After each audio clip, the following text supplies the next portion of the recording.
Shalom Obracha. Une question qu'on se pose pendant la grossesse, c'est d'abord, est-ce qu'on a le droit de raconter sa grossesse? Bon, il y a des périodes où on ne peut plus le cacher, mais au départ, peut-être c'est quelque chose qu'il vaut mieux garder pour soi, pour des inanimes de Haïnara. Et donc, la question peut se poser même à sa proche famille, est-ce qu'on peut le raconter?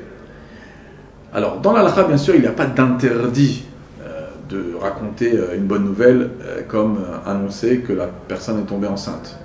Mais c'est vrai qu'on peut être sensible sur le sujet d'Aïnara, et ça a été renforcé par l'opinion du Rabbi Lubavitch, qui déconseillait pendant les 3 premiers mois, ça provient même de son beau-père, les 3 premiers mois de raconter à personne donc, que la personne est enceinte.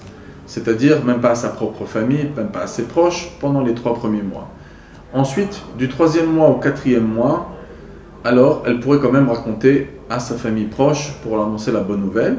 Et ensuite, de toutes les manières, dès qu'on rentre au début du 5e mois, très souvent il n'y a même plus de raison de cacher puisque ça peut se voir.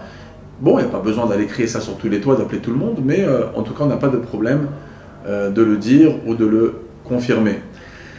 Maintenant, des fois, si une personne, par exemple, ça fait tellement longtemps qu'elle a mis du temps avant de tomber enceinte et qu'elle a envie à tout prix de raconter à sa maman, ou bien qu'elle a besoin psychologiquement de son attention et de ses bons conseils, alors, bon, elle pourrait bien sûr avoir une dérogation sur ce sujet et le demander à son rav, à son mashpia, pour pouvoir permettre cette chose-là. Mais comme j'ai dit, ce n'est pas une halakha dans Shulchan Aruch, donc automatiquement ce n'est pas interdit, et on ne peut pas gronder personne qui ne respecte pas cette coutume. Mais en tout cas, il est conseillé de respecter, bien sûr, cette coutume.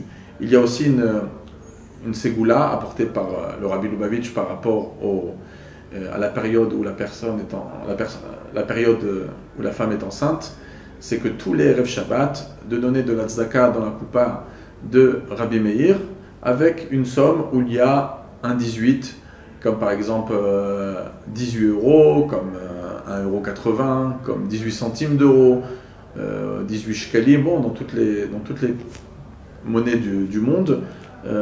C'est l'union de Chai, et c'est aussi une bonne ségoula pour la protection du bébé.